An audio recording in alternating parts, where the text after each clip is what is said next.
what's the significance of the masks? And if you could talk to that and how that folklore carries on from generation to present day, that it's still.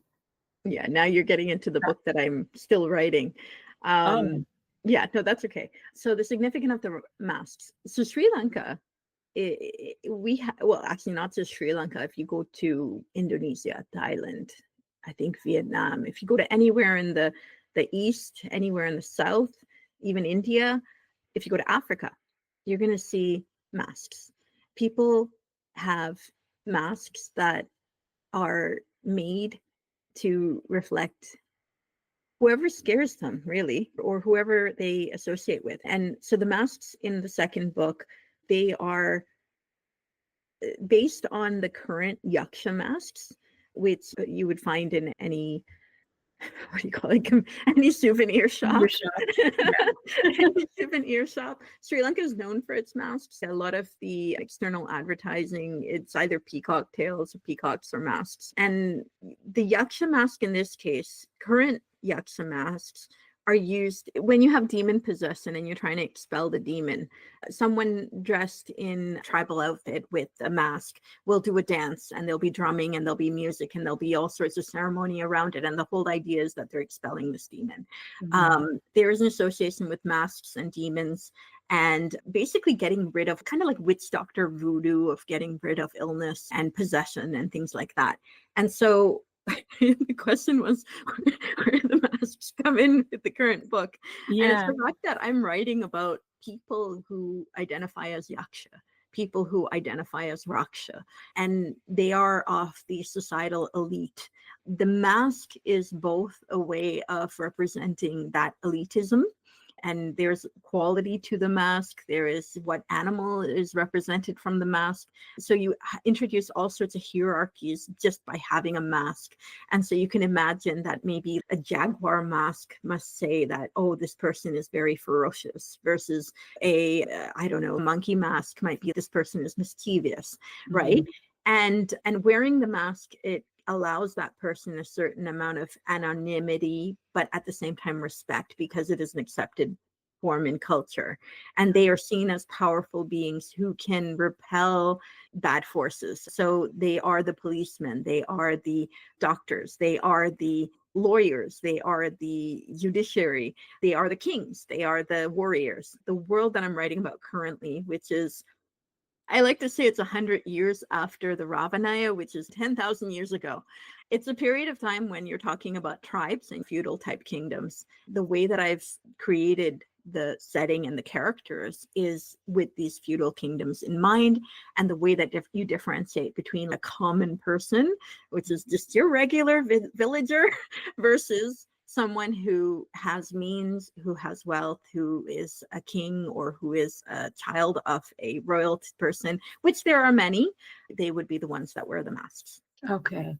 So that's where I was a little confused, because with the realms, humans and animals are in the deprivation realm. Yes. And associated with the lower realm, unwholesome actions, to behave like an animal, ignorant, cravings, suffering. So do you choose that one, or does it depict that one aspect of an animal? Because I know that humans and animals are connected or share the same physical environment, but they belong to different worlds. So how do you separate that? How do you bring it together? Well, think of it like Black Panther, because Black Panther, the movie Black Panther, actually shows this really, really well, because they have the tribe that are represented by the gorillas, or they have the tribe that's represented by the jaguars, and you see them wearing the masks. And I think that sings to that kind of, while animals belong to their own realm, when humans take on those animal features, they are saying, I am brave like a lion, or I am fierce like a jaguar, or I am strong like a gorilla. And I think that's just part of who we were as people back in would be the Bronze Age or the Stone Age, where technology is only so far. We are kings of the animals, but we're still living amongst the animals. It's not that they are completely separate from us. And there's also this idea that Neanderthals lived for a long time, And I sometimes think that when I'm writing the Raksha characters, that I'm thinking of Neanderthals, and I'm thinking that they're only a couple of generations away from some sort of crossbreeding with Neanderthals. And so maybe they still have some of that Neanderthal in them. And I'm not talking about necessarily caveman, animalistic Neanderthal. I'm talking about just a different species of human that might have a different way of interacting with the world. And so, again, the universe is expanding. Maybe we had a closer tie to animals back then. With character development in terms of developing their mental and spiritual states, how far do you go? How deep do you go with your characters? Like, in how far do I play God? Yeah, that they get enlightened, fully enlightened, and move up. They're not going to get enlightened anytime soon. I have some of the characters are reoccurring characters, like in how far do I play God?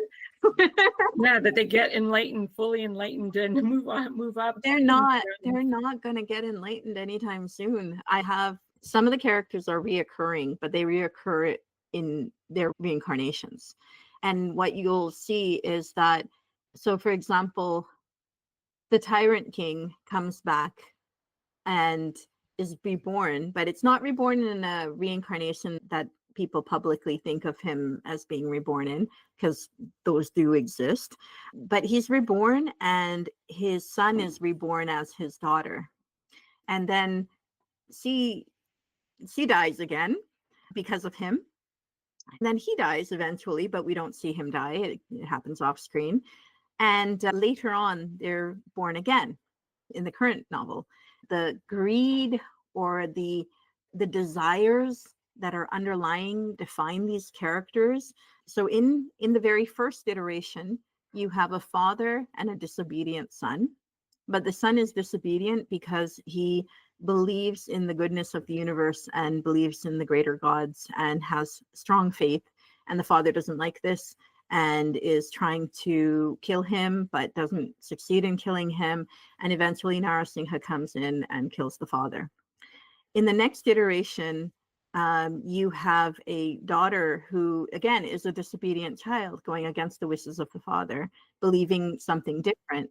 The father, ironically, is a strong believer in the faith this time around, because who you are in the past life, you're going to come back reciprocally in the next life. And so if you're against something very strongly in the last life, you're going to be for it very strongly in this life. Isn't that, this is where we're talking about karma and trying to checks and balances being kind of wild. And so anyways, he's against her choices and she dies. And so it ends off with him still having that desire to control her, to somehow control her. And then in the third time that we're going to see these two characters, they're a married couple. And so it goes on and on and on like this. I try to keep to certain milestones of, okay, this is something that is known, so this has to happen. But the reincarnations and stuff, this is all fiction. Clearly, I don't know who and how these people were reborn, but this is where you're carried through the story. And every time these characters crop up, they have someone who was killed by someone else will have a natural hate towards their killer. Someone who was married to someone else may have a natural like towards that other person, but they might be siblings, or they might be cousins, or they might meet and get married. You don't know what's going to happen. It depends on how they show up in that particular iteration. And so the idea is the Buddha said that the number of rebirths that we have, if you were to take all of those bodies and pile them up, it would be taller than Mount Everest. Wow. And so this is what I'm playing on. So I have Singha traveling through time, and he is constantly running into the same people because he has karmic checks and balances with them. And in the process of him fixing or breaking those karmic balances, there are other characters, and they're constantly falling to human fetters of whatever it is that holds you down. Samsara is going to try to trap you, and you're going to be stuck for another life or another 7 lives, and you have to literally crawl your way out of it. And so I do have some of the characters devolve into demonic forms. I have other characters evolve into godly forms. And this all happens over the course of books. Okay. So why, I don't know if you can answer this, but the cycle of samsara and, okay, I know Buddhism, you want to break out of that cycle and reach enlightenment or become awakened, right? Yes. Okay, so But why? there can only be one.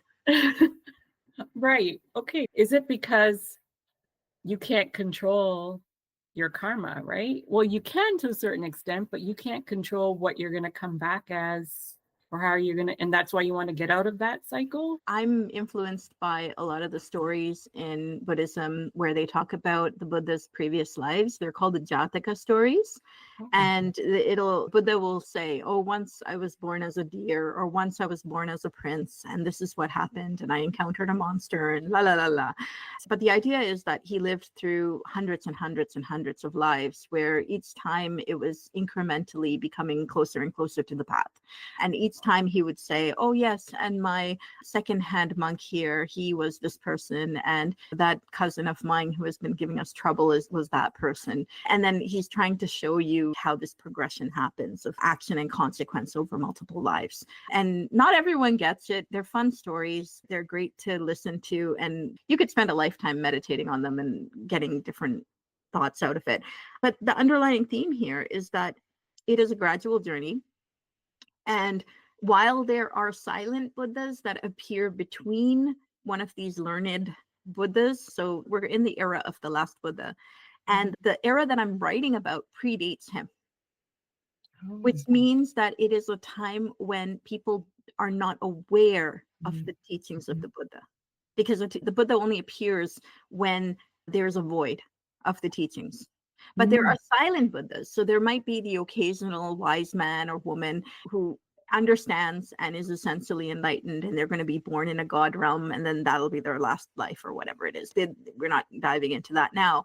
But I am rolling up towards the time of the Buddha in the sense that this is an era when people aren't ruled by the Dhamma, what they call the Dhamma, or these good consciousness and good morality, good, all these things, right? So it's a time when you're questioning humanity to a certain degree. It's a free-for-all. And then during the Buddha's time, you see this whole era of enlightenment. There's actually 3 or 4 religions that crop up at the time of the Buddha. You have the Jainist religion, and you have a few other religions where there's a lot of enlightenment happening at that time, and people are having very similar experiences, parallel. And we know about the Buddha because that's most popularized, but there are so many that came up around that, and that was about 500 BC. It's quite interesting. It just kind of brought another question into my mind, because I know beings, they move from one state to another based on causes and conditions from their existing life. Yeah. And then we go into their moral conduct, charity, giving, and then meditative development. Yeah. So is meditative development an aspect of your character's growth and development? Well, I think a life without TV, a life without stimulants, that these people are versed in sitting and just experiencing life. I am putting that in there, but it may not be the definition of meditation. Okay. So I actually try to avoid the word meditation. Well, Singha meditates because he is immortal and he has the knowledge of yoga and he has the knowledge of the universe in him. And when he returns to Earth, he's actually teaching people. He's constantly in a state of making sure people are learning the yoga or learning the meditation or learning the Dhamma, essentially. One of the chapters I sent, you have Singha in a city, Ardarsana. And basically the city is in decline. People are just completely lawless. They're completely immoral. People are just trying to survive. And he goes through a mental process where he's thinking about, I am not going to help these people. And he makes a conscious decision that he's not going to help these people. So you have Singha in this world that is full of immorality. And this is where there are pockets of morality. There are people who are still decent and good in the world, but there are pockets of them. But the grand majority of them are just in an in-between state where the old gods are being left behind and new gods are being taken up, but not enough people are following the new gods for there to be a momentum. And so you're between these stages of belief. And so because people don't go to church, people don't go and do religious ceremonies, people are not believing, they're not having a moral code, and they're not helping themselves. And there is the Harapan River Valley, historically, archaeologically speaking, that area dried up. And when you read the commentaries, they say the goddess Saraswati was angered, or like just gave up on the people, and she evolved into a goddess of education. But because all of these ignorant fools were living on her banks, she sent her rivers to the heavens, which became the Milky Way, and that whole river system dried up. So right now, archaeologists are working on these areas, and they found these old, ancient, pre-Indus River Valley settlements, and they're beautiful. They have plumbing, it's complete civilization, but where the people go and what happened. And so when you read the Hindu commentaries, they basically talk about how that particular goddess changed or evolved or changed. And so people would have picked up and moved out of that area, and there was drought and the river dried up, and that was the end of that area.